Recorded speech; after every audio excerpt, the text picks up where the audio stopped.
परिवारों के साथ मेरी संवेदनाएं हैं। पीड़ित परिवारों की आर्थिक मदद भी की जा रही है। साथियों, बीते 2 वर्षों में कोरोना को लेकर ये हमारी 24वीं मीटिंग है। कोरोना काल में जिस तरह केंद्र और राज्यों ने मिलकर काम किया, उसने कोरोना के खिलाफ देश की लड़ाई में अहम भूमिका निभाई है। मैं सभी मुख्यमंत्रियों, राज्य सरकारों और अधिकारियों के साथ सभी कोरोना वॉरियर्स की प्रशंसा करता हूं। साथियों, कुछ राज्यों में से कोरोना के फिर से बढ़ते केसेस को लेकर हेल्थ सेक्रेटरी ने अभी हमारे सामने विस्तार में जानकारी रखी है। आदरणीय गृह मंत्री जी ने भी कई महत्वपूर्ण आयामों को हमारे सामने रखा है। साथ ही आप में से कई मुख्यमंत्री साथियों ने भी कई जरूरी बिंदुओं को सबके सामने प्रस्तुत किया है। ये स्पष्ट है कि कोरोना की चुनौती अभी पूरी तरह से टली नहीं है। ओमिक्रॉन और उसके सब वेरिएंट्स किस तरह गंभीर परिस्थिति पैदा कर सकते हैं, ये यूरोप के देशों में हम देख रहे हैं। पिछले कुछ महीनों में कुछ देशों में इन सब वेरिएंट्स की वजह से कई सर्ज आए हैं। हम भारतवासियों ने कई देशों की तुलना में अपने देश में हालात को काफी बेहतर और नियंत्रण में रखा है। इन सब के बावजूद पिछले 2 हफ्तों से जिस तरह से कुछ राज्यों में केसेस बढ़ रहे हैं, उससे हमें अलर्ट रहने की जरूरत है। हमारे पास कुछ महीने पहले जो लहर आई, उस लहर ने हमने उसमें से बहुत कुछ सीखा भी है। सभी देशवासी ओमिक्रॉन लहर से सफलतापूर्वक निपटे, बिना पैनिक किए देशवासियों ने मुकाबला भी किया। साथियों, 2 साल के भीतर देश ने हेल्थ इंफ्रास्ट्रक्चर से लेकर ऑक्सीजन सप्लाई तक कोरोना से जुड़े हर पक्ष में जो भी आवश्यक है वहां मजबूती देने का काम किया है। तीसरी लहर में किसी भी राज्य से स्थितियां अनियंत्रित होने की खबर नहीं आई। इसको हमारे कोविड वैक्सीनेशन अभियान से भी काफी मदद मिली। देश के हर राज्य में, हर जिले में, हर क्षेत्र में, चाहे वहां की भौगोलिक परिस्थितियां कैसी भी रही हो, वैक्सीन जन जन तक पहुंची है।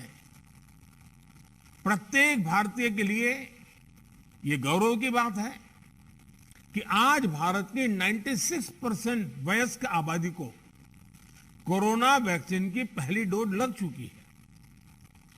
15 साल के ऊपर उम्र के करीब 85% नागरिकों को दूसरी डोज भी लग चुकी है। साथियों, आप भी समझते हैं और दुनिया के ज्यादातर एक्सपर्ट्स का निष्कर्ष यही है कि कोरोना से बचाव के लिए वैक्सीन सबसे बड़ा कवच है। हमारे देश में लंबे समय बाद स्कूल्स खुले हैं, क्लासेस शुरू हुई है। ऐसे में कोरोना केसेस के बढ़ने से कहीं ना कहीं पेरेंट्स के लिए चिंता बढ़ रही है। कुछ स्कूल्स में बच्चों के संक्रमित होने के मामले में भी कुछ न कुछ खबरें आ रही हैं। लेकिन संतोष का विषय है कि ज्यादा से ज्यादा बच्चों को भी वैक्सीन का कवच मिल रहा है। मार्च में हमने 12 से 14 साल के बच्चों के लिए वैक्सीनेशन शुरू कर दिया था। अभी कल ही 6 से 12 साल के बच्चों के लिए भी कोवैक्सीन टीका की परमिशन मिल गई है। सभी एलिजिबल बच्चों का जल्द से जल्द टीकाकरण यह हमारी प्राथमिकता है। इसके लिए पहले की तरह स्कूलों में विशेष अभियान भी चलाने की जरूरत होगी। टीचर्स और माता पिता इसे लेकर जागरूक रहें। हमें ये भी सुनिश्चित करना होगा। वैक्सीन सुरक्षा कवच की मजबूती के लिए देश में सभी वयस्कों के लिए प्रिकॉशन डोज भी उपलब्ध हैं। टीचर्स, पेरेंट्स और बाकी एलिजिबल लोग भी प्रिकॉशन डोज ले सकते हैं। इस तरह भी हमें उन्हें जागरूक करते रहना होगा। साथियों, तीसरी लहर के दौरान हमने हर दिन 3 लाख से ज्यादा केसेस देखे हैं। हमारे सभी राज्यों ने इन केसेस को हैंडल भी किया और बाकी सामाजिक आर्थिक गतिविधियों को भी गति दी। यही बैलेंस आगे भी हमारी स्ट्रेटेजी का हिस्सा रहना चाहिए। हमारे साइंटिस्ट और एक्सपर्ट्स नेशनल और ग्लोबल सिचुएशन को लगातार मॉनिटर कर रहे हैं। उनके सुझावों पर हमें प्रिएम्प्टिव, प्रोएक्टिव और कलेक्टिव अप्रोच के साथ काम करना होगा। इन्फेक्शंस को शुरुआत में ही रोकना हमारी प्राथमिकता पहले भी थी और अब भी यही रहनी चाहिए। आप सबने भी जिस बात का उल्लेख किया, टेस्ट, ट्रैक और ट्रीट की हमारी स्ट्रेटेजी को भी हमें उतने ही प्रभावी तौर पर लागू करना है। आज कोरोना की जो स्थिति है उसमें ये जरूरी है कि अस्पतालों में भर्ती मरीजों में जो हमारे गंभीर इन्फ्लुएंजा के केसेस हैं उनका 100% RT-PCR टेस्ट हो। इसमें जो भी पॉजिटिव आते हैं उनका सैंपल जीनोम सीक्वेंसिंग के लिए जरूर भेजें। इससे हम वेरिएंट की समय समय पर पहचान कर पाएंगे। साथियों, हमें सार्वजनिक स्थानों पर कोविड एप्रोप्रिएट बिहेवियर को प्रमोट करना है। साथ ही पब्लिक में पैनिक न फैले, ये भी सुनिश्चित करना है। साथियों, आज की इस चर्चा में हेल्थ इंफ्रास्ट्रक्चर को अपग्रेड करने के लिए जो काम हो रहे हैं उनकी भी बात हुई। इंफ्रास्ट्रक्चर के अपग्रेड का काम तेजी से चलता रहे, ये सुनिश्चित किया जाना चाहिए। बेड्स, वेंटिलेटर्स और PSA ऑक्सीजन प्लांट जैसी सुविधाओं के मामले में हम काफी बेहतर स्थिति में हैं, लेकिन ये सारी सुविधाएं फंक्शनल रहे, हमें ये भी सुनिश्चित करना होगा और उसको मॉनिटर किया जाए, जिम्मेवारी तय की जाए ताकि कभी जरूरत पड़े तो हमें संकट ना आए। साथ ही अगर कहीं कोई गैप है तो मैं आग्रह करूंगा कि टॉप लेवल पर उसको वेरीफाई किया जाए, उसको भरने का प्रयास हो। मेडिकल कॉलेजेस, जिला अस्पताल, इन सब में हमें अपने मेडिकल इंफ्रास्ट्रक्चर को भी स्केल अप करना है और मैन पावर को भी स्केल अप करना है। मुझे विश्वास है आपसी सहयोग और संवाद से हम लगातार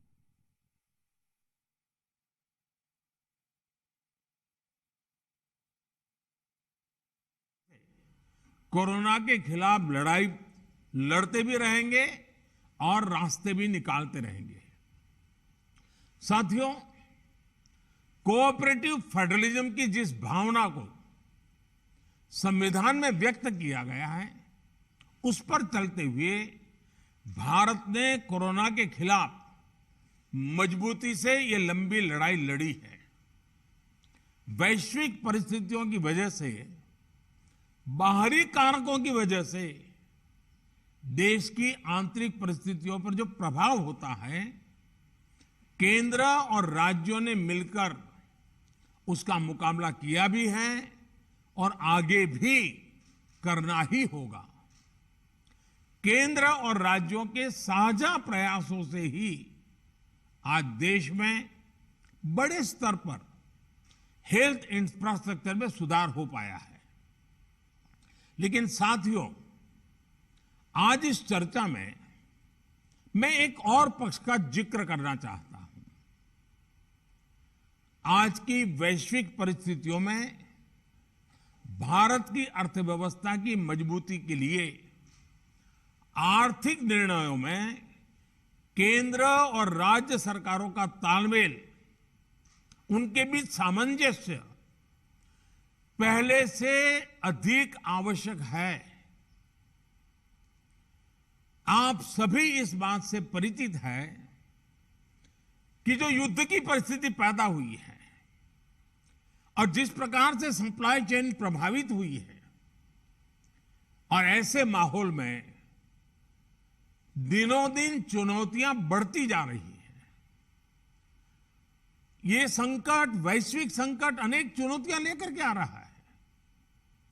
ऐसे संकट के समय में केंद्र और राज्यों के बीच तालमेल को, कोऑपरेटिव फेडरलिज्म की भावना को और बढ़ाना अनिवार्य हो गया है।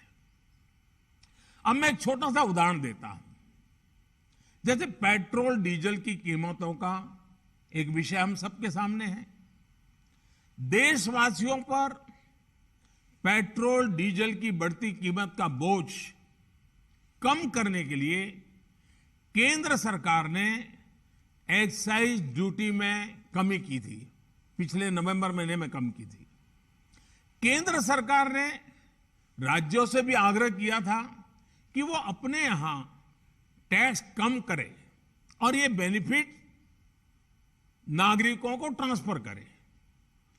इसके बाद कुछ राज्यों ने तो भारत सरकार की इस भावना के अनुरूप यहां टैक्स कम कर दिया, लेकिन कुछ राज्यों द्वारा अपने राज्य के लोगों को इसका कोई लाभ नहीं दिया गया। इस वजह से पेट्रोल डीजल की कीमतें इन राज्यों में अब भी दूसरों के मुकाबले कहीं ज्यादा है। ये एक तरह से इन राज्यों के लोगों के साथ अन्याय तो है ही, साथ ही पड़ोसी राज्यों को भी नुकसान पहुंचाता है। स्वाभाविक है कि जो राज्य टैक्स में कटौती करते हैं उन्हें राजस्व की हानि होती है। जैसे अगर कर्नाटका ने टैक्स में कटौती नहीं की होती तो उसे इन 6 महीनों में 5,000 करोड़ रुपए से ज्यादा का राजस्व मिलता। गुजरात ने भी टैक्स कम नहीं किया होता तो उसे भी 3,500-4 हजार करोड़ रुपए से ज्यादा का राजस्व और मिलता। लेकिन ऐसे कुछ राज्यों ने अपने नागरिकों की भलाई के लिए, अपने नागरिकों को तकलीफ न हो इसलिए अपने वेट में, टैक्स में कमी की, पॉजिटिव कदम उठाए। वहीं गुजरात और कर्नाटक के पड़ोसी राज्यों ने टैक्स में कमी न करके इन 6 महीनों में 3,500 करोड़ रुपए से लेकर के 5-5.5 हजार नवंबर महीने में वैट कम करने की बात की थी। सबको मैंने प्रार्थना की थी। लेकिन कई राज्य, मैं यहां किसी की आलोचना नहीं कर रहा हूं, मैं सिर्फ आपसे प्रार्थना कर रहा हूं, आपके राज्य के नागरिकों की भलाई के लिए प्रार्थना कर रहा हूं। अब जैसे उस समय 6 महीने पहले कुछ राज्यों ने बात को माना, कुछ राज्यों ने नहीं माना। अब कई राज्य जैसे महाराष्ट्र, पश्चिम बंगाल, तेलंगाना, आंध्र प्रदेश, तमिलनाडु, केरला, झारखंड, किसी न किसी कारण से उन्होंने इस बात को नहीं माना और उनके राज्य को, नागरिकों को बोझ कंटिन्यू रहा। मैं इस बात में नहीं जाऊंगा कि इस दौरान इन राज्यों ने कितना रेवेन्यू कमाया, लेकिन अब आपसे मेरी प्रार्थना है कि देश हित में आप पिछले नवंबर में जो करना था, 6 महीने डिले हो चुका है, अब भी आप अपने राज्य के नागरिकों को वैट कम करके इसका बेनिफिट पहुंचाइए। आप सब जानते हैं कि भारत सरकार के पास जो रेवेन्यू आता है उसका 42% तो राज्यों के ही पास चला जाता है। मेरा सभी राज्यों से आग्रह है कि वैश्विक संकट के इस समय में कोऑपरेटिव फेडरलिज्म की भावना पर चलते हुए एक टीम के रूप में हम सब मिलकर काम करें। अब मैं कई विषय हैं, बारीकी में नहीं जा रहा हूं, जैसे फर्टिलाइजर। आज हम तो फर्टिलाइजर पर दुनिया के देशों पर डिपेंडेंट है। कितना बड़ा संकट आया है, लगातार अनेक गुना सब्सिडी बढ़ रही है। हम किसानों पर बोझ ट्रांसफर नहीं करना चाहते। अब ऐसे संकट झेलने पड़ रहे हैं, तब मैं आप सबसे आग्रह करता हूं, प्रार्थना करता हूं कि आप अपने राज्य, अपने पड़ोसी राज्य, सभी देशवासियों के हित में उसकी सर्वोच्च प्राथमिकता दें। मैं एक और उदाहरण देता हूं। अब नवंबर में जो करना था नहीं किया, इसलिए पिछले 6 महीने में क्या हुआ है, आज चेन्नई में, तमिलनाडु में पेट्रोल करीब 111 रुपया के पास है।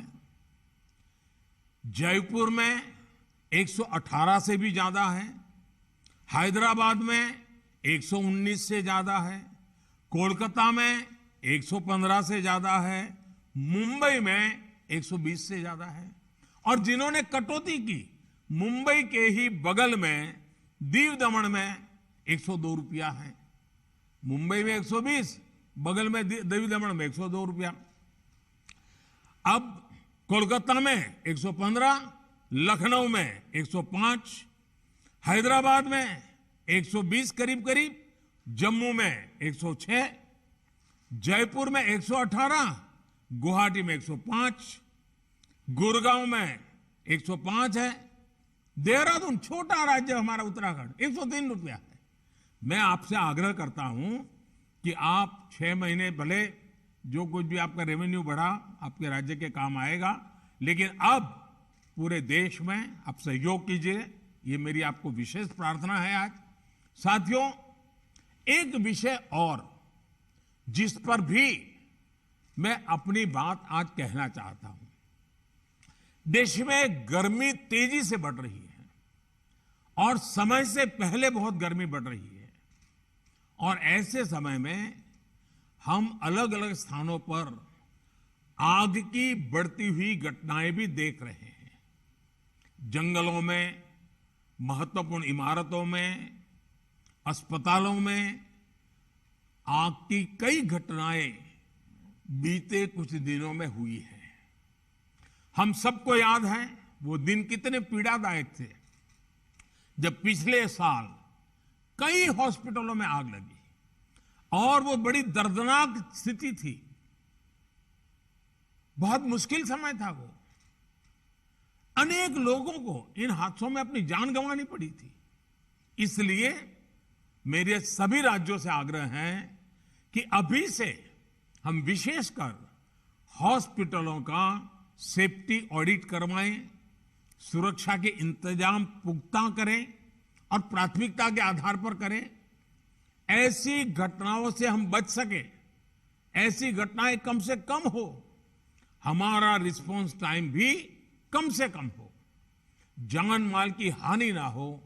इसके लिए भी मैं आपको आग्रह करूंगा कि आप अपनी टीम को विशेष रूप से इस काम पर लगाइए और बिल्कुल मॉनिटरिंग कीजिए, ताकि देश में कहीं हादसा न हो, हमारे निर्दोष नागरिकों को जान न गंवानी पड़े।